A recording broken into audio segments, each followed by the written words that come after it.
When I was younger, I was too scared worrying about what other people thought of me that I forgot about the potential I had just being me. If you struggle with feeling like you aren't living and embodying the best version of yourself, I'm going to be sharing 10 healthy girl habits and how to become the best version of you.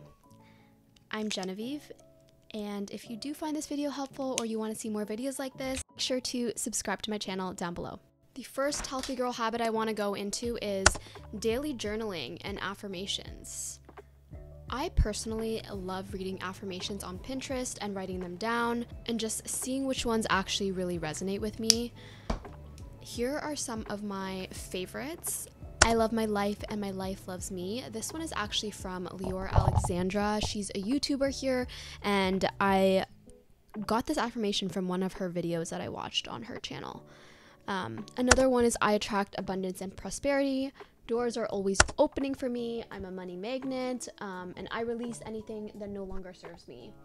I like the idea of being able to release things which maybe once served you, but it acknowledges that we're all growing and changing individuals, so we're constantly changing. Once you've picked a couple of these affirmations, even just starting to repeat themselves to yourself on a daily basis. I think some people think it sounds very like woo-woo, kind of like, oh, like I'm just gonna say that I'm beautiful and confident and all this stuff, but like what does it really mean? Once you start saying them enough, you find the ones that really resonate with you, and they'll just transform your life once you start fully believing them.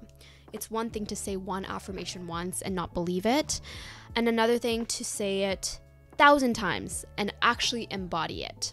In terms of daily journaling, I like to use a couple prompts. I'm sure you guys all know the 5-minute journal. I think that's a great journal. If you're new to journaling, it has very easy kind of checklist item prompts that you can fill out. Another one way you could do this is sort of just write the prompts yourself. I like to start off with things like, what am I grateful for today? What do I want to release?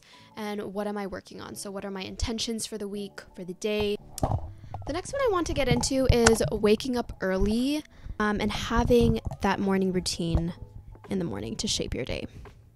For me, it's doing my skincare, making my bed, making a smoothie, not having caffeine first thing in the morning, although I am super guilty of doing that. I think it's always good to line the stomach and just fill your body up a little bit. There is so much power in having a morning routine. It helps add structure to your day. I mean, some people are night people, so of course this is totally dependent on like what kind of routine you have and what your body needs. But I think the morning is just such a beautiful time of the day, especially early. It's quiet, not everyone's awake. You can start, like, whether you like to start your day with a cup of tea, making some breakfast. There definitely is power in how your morning routine shapes the rest of your day. The next one I have to touch on is cleaning and decluttering your space. Oh my gosh, guys. Lately I've been feeling my head's been all over the place because my space has been so messy and cluttered. Because I am working in like the influencer space, I know this sounds like a perk, is like all the PR and like, you know, so many gifts and all that stuff, and don't get me wrong, I am 100% so grateful for all that stuff, but at the same time it gets very overwhelming because I feel like I'm holding on to so much material stuff that I can't actually accept. My body ends up feeling like I need to just do a big purge, and there's this quote, your space is a reflection of your mental space, and I think this is so true. So decluttering can really help you just like feel more calm. Like if I look at my space and it's messy, there's no way it's gonna make me feel calm. It's gonna make me feel anxious, like I need to clean, like I have a long to-do list. The importance of decluttering and having a space for everything, or knowing when to release things, is so important. But the next one I wanted to touch on is such a common but important one, is daily movement. I used to start out loving like HIIT workouts, and I thought I needed to lift weights to become more muscular and toned and get abs and get like big booty and everything. Fast forward to today, I have definitely realized that low intensity workouts are way better for my body and what my body needs personally. I love doing classes like Pilates. I'm actually going to be doing a reformer class at the new Jaybird opening up in Yorkville and Toronto as well. So I can't wait to try that. I love hot Pilates, even like lower intensity classes. There's a lot of classes like bar, power Pilates, hot yoga, so many good slow movement workouts that a lot of people think don't actually target your muscles that well, but the way that we move your muscles in these classes have actually made me so sore starting out. So if you haven't had a chance to try those types of workouts, definitely recommend it if you're not the type to like those super high intensity things like running, a lot of cardio, or like lifting heavy weights, because that truly is not for everyone and you need to listen to what your body needs. Another thing I like to do is make this a little bit more fun. I'll book little workout dates with my friends, do like a little workout class plus coffee, and then, sorry, I'm getting some notifications, but we'll do a little workout class plus coffee and then like kind of go on a short walk. And it's a really nice way to spend the day and feel productive and inspired hanging out with your friends. Cutting out alcohol. So I have a very interesting relationship with alcohol because I get Asian glow and I start feeling puffy, I get sleepy, like I just feel like it doesn't hit me the same way, and maybe it's an allergy. And my body just doesn't tolerate it. I used to drink way more when I was in university, and definitely the older I've gotten, I actually barely drink these days. I'll have a couple sips, maybe one cocktail at the most. And even then, I'm like totally fine with a mocktail or like a sparkling water or something else, or kombucha. I used to be self-conscious not drinking because I would think that people would think I was like lame or wasn't fun or wasn't someone they'd want to be friends with. Initially, it was a little bit of an adjustment, getting to the point where I'd have to tell my friends like, oh, like I actually don't want to drink today. I'm just going to have like a mocktail or like water. And I would feel like I was getting a little bit judged, even though now it's like totally normal. Like everyone is so accepting, and not that anyone was ever judgmental, but definitely like a little bit of like, even I've been in the position where like, oh, you're not drinking? Like I thought it'd be so fun like to go out. So I realized I was drinking for other people and not myself. And fast forward to today, I'm like, I really don't need that in my life when I don't want it. Doesn't mean I don't want to drink at all. But I think sometimes in social activities, it's nice to have a little sip or like a little glass. And then other than that, I'm like totally fine. Now I will go to parties and my friends will ask if I want to have a sparkling water. So that's how you know that I don't really drink. Is surrounding yourself with people who uplift and inspire you. Reflect on how people make you feel after you leave hanging out with them. Do you feel drained and tired? Or do you feel uplifted, energized, inspired, and like ready to take on your day? There are certain people that ultimately just might be energy drainers for you, and that's okay. Every friend has a purpose. You might have that friend that you go out with a lot, that one that you go out to eat with dinner with, the Pilates friend, the at-home activity friend. Every friend does not need to fill the same space, and I think that's okay. And every friend doesn't have to be the friend that you want to do everything with. I think it's one of the things I've learned growing up is that I love accepting that I have friends for different purposes. And I love that. I love that I can go out sometimes with some of my friends, but then also have like a really cozy night in and just order a pizza.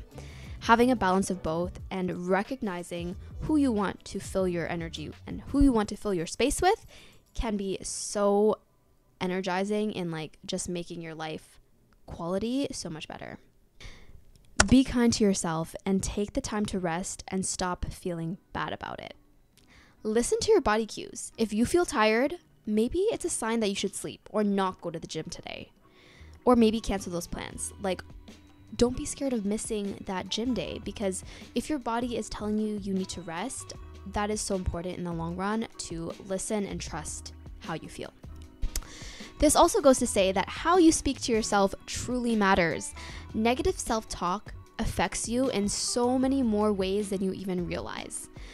When I get stuck in like that negative mindset where I'm like, oh my gosh, I'm not good enough, like I don't know what I'm doing, like I just don't feel like I'm doing anything right, my body is affected by it, and it does feel like, I think it's like kind of that mindset like, oh, if you're feeling super confident, happy, like it radiates from you, versus if you're feeling in a place of self-pity, like hate, shame, anything like that, it also radiates off you.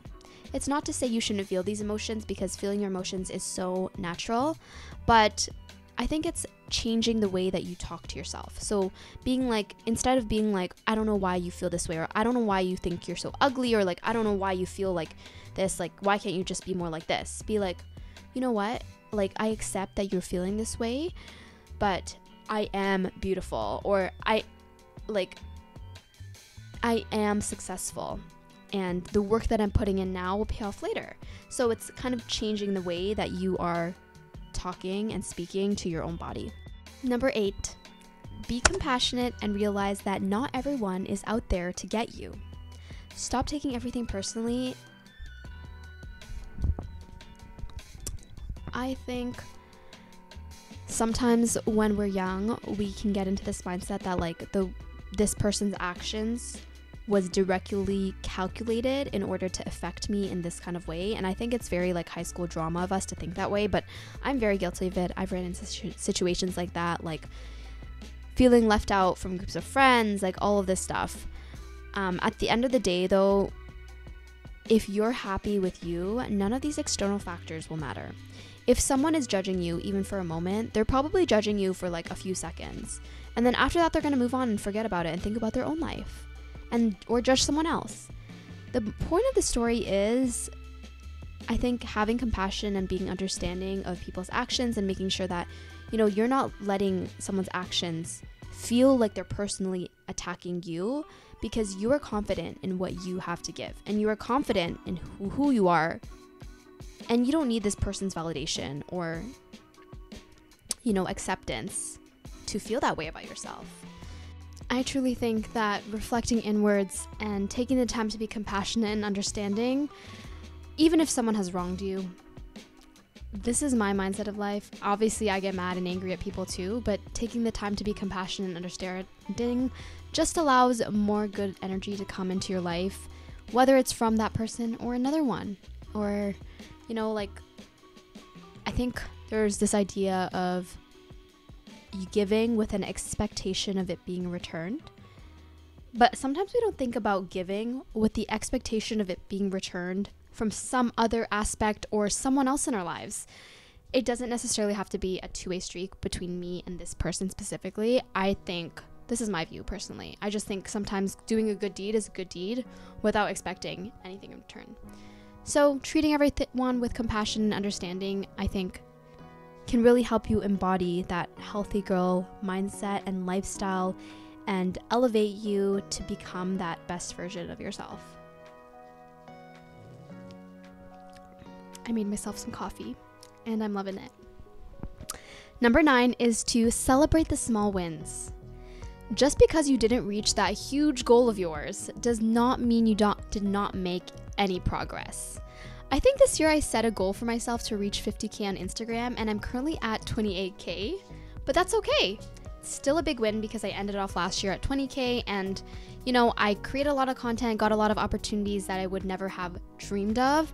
So just because I didn't reach that goal, maybe I'm gonna extend it for this year, but does not mean I shouldn't be proud of myself. It doesn't even have to be follower related. I just use that as an example, but make sure you celebrate those little wins of yours and be your own cheerleader, guys. My dog is barking at me. One second. She snorts a little bit. Don't mind her. The last tip to end off my Healthy Girl Habits video is to sleep early and don't go on your phone before bed. I'm very guilty of this, but doing things like meditating, listening to music, reading a book, anything that makes you feel a bit more calm at the end of the night, whether it's cleaning up your space a little bit before you go to bed and wrap up the day. I think we spend so much of our daily lives on screens that we don't realize how much this really overstimulates and exhausts and drains us. Like sometimes my eyes at the end of the day will just be like so tired and sore because I realize I didn't really take a break, because all my work I do virtually basically. So take care of yourself, and even if it's for 15 minutes, just have that time to yourself. You got this, and I can't wait to see you guys all thrive with your healthy girl habits. I think we're gonna go into 2024 with such good vibes, such good energy, and I hope some of these tips were helpful. I know. So I hope you guys enjoyed this video. If you did and you made it this far, I love you. And make sure to subscribe to my channel and follow me on my social media so we can be friends.